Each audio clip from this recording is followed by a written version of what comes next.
Well, it's a cool, crisp Sunday morning. Who wants to play a guessing game on how much rain did we get last night? I don't know. Was thunder and lightning, or just thundering about 2 o'clock this morning? Something like that. Got up and checked the radar and it was pretty nasty. But that don't mean nothing. Now let me just see what this rain gauge has to say for rain. And I don't know, maybe about 1/10 of an inch or so. But hey, you know, beggars can't be choosers in this game of farming. Actually, it's not a game, it's a way of life. And the crop that really likes the heat is not corn, oats, wheat, or beans, but actually sorghum for you guys that live in North Dakota or South Dakota and Texas. That sorghum really loves the heat. You little rotten bugger, you. Are you kidding me?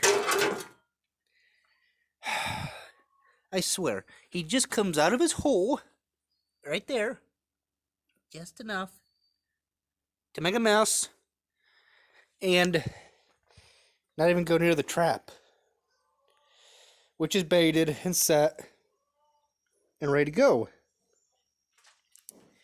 You can see the stuff, the food back there. I'm blown away every time I come in here and see a dirt mess. That I can't believe that he doesn't go running into that trap to get the food. I can't believe it. We'll just have to put up with him till the end, I guess. Now let's these beans here, they don't look really bad. They love the heat though as well, sorghum. They can take it better than your typical wheat and small grains. The wheat and the oats. There's some shoots starting to come out on this here. And those will be full of pods. Then we just drove down here to this bigger, bushier patch here. It's real weird how it, thin back there, bushy up here. But I guarantee you that just by looking at this stuff, oh yeah, there's some pods starting already. Now that's a 3-podder right there. And the way that you can tell, now you'll be able to see this when they get a little bit bigger, is there's one, is by the thickness, is by how many pods is the little indents right there. Is 3 pods per plant. As always, there's always going to be 3 pods per plant, maybe 4, but that is like really rare. And I would say that 2,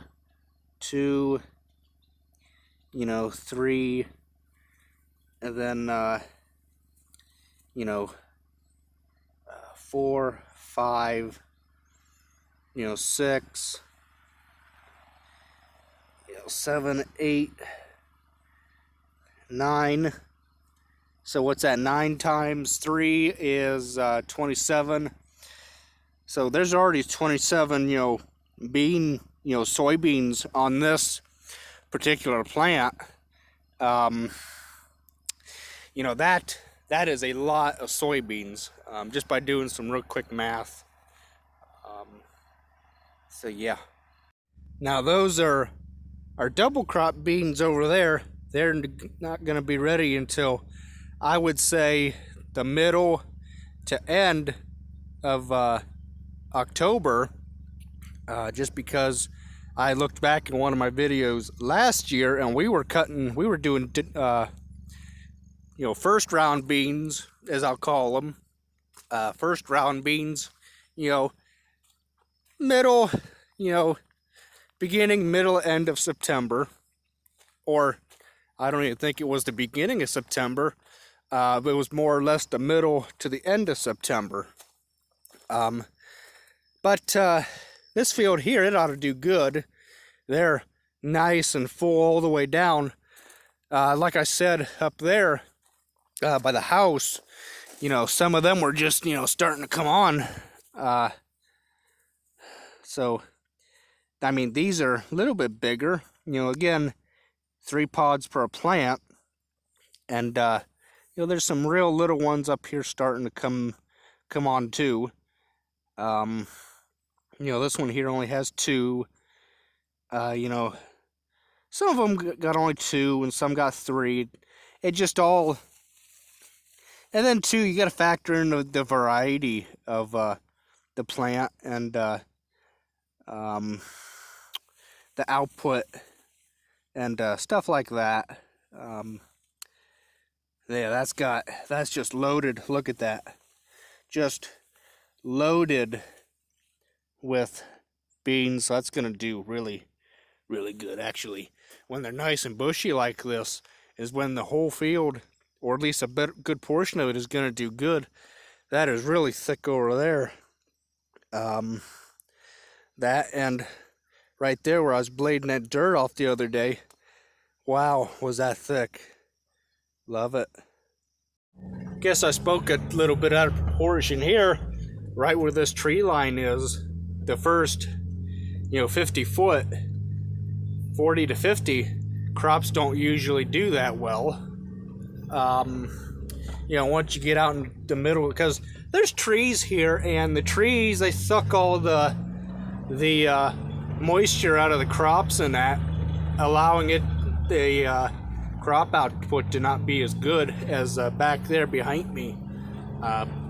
Past the trees on down to the beans at the corner there, those are just loaded and fighting.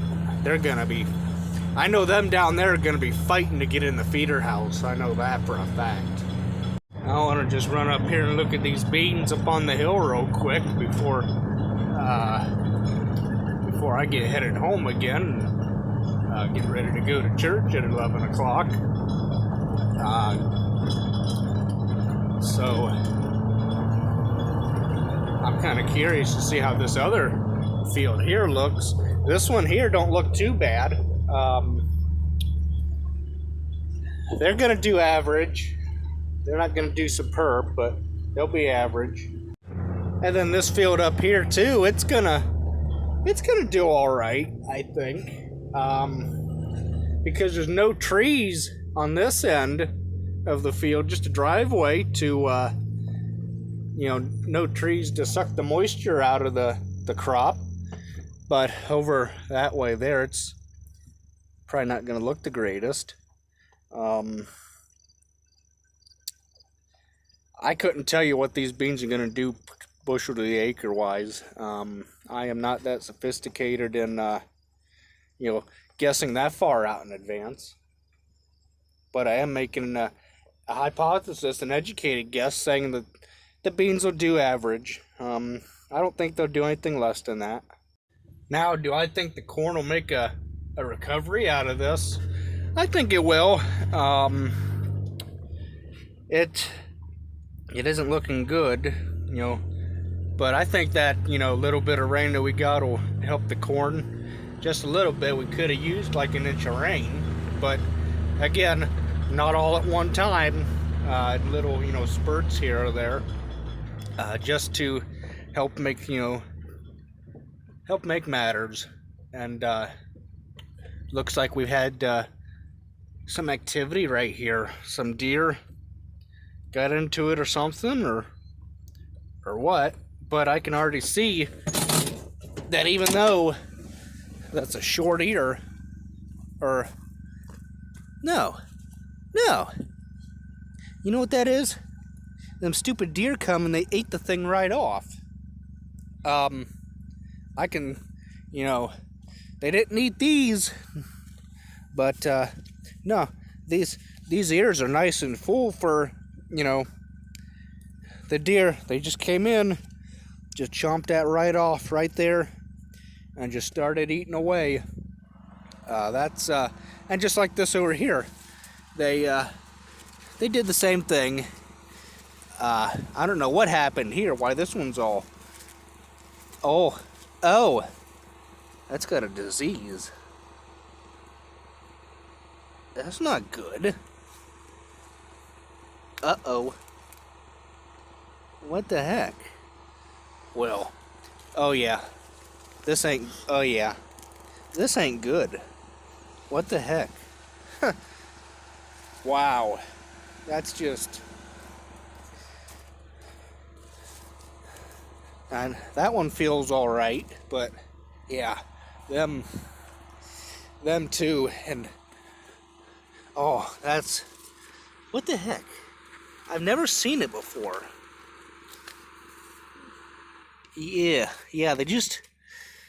I think the corn's got a disease or something. You know, this one here too. I think it's got a disease.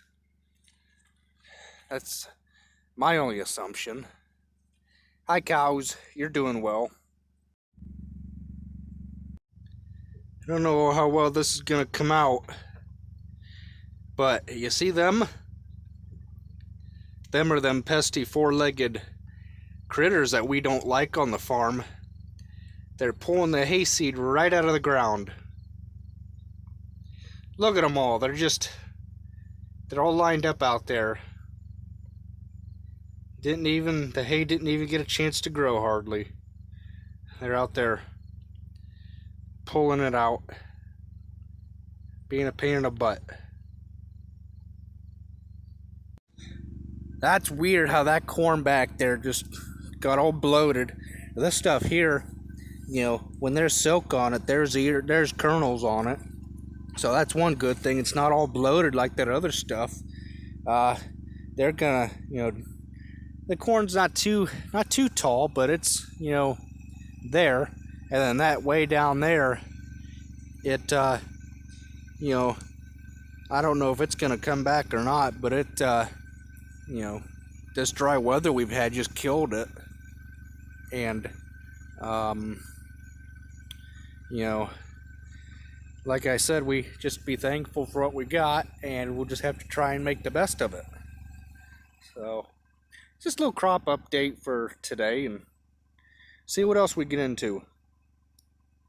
That's never a good sign when you need the electric tape.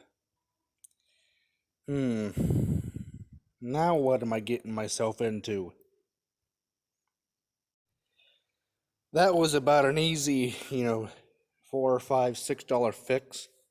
Nothing a little electrical tape couldn't take care of. I'll throw a picture in right about now where my belt just decided to fall apart, and I wanted to, well, it didn't all the way fall apart. It fell apart from here where the leather come apart, and I was, you know, debating on taking, you know, just, you know, strips of tape, electrical tape, and just doing all the way down through here. But then I'm like, no, that probably won't hold. So I just went ahead and done the whole belt and was done with it. So that's my little crop report and a quick fix for a Sunday morning. Thanks for watching.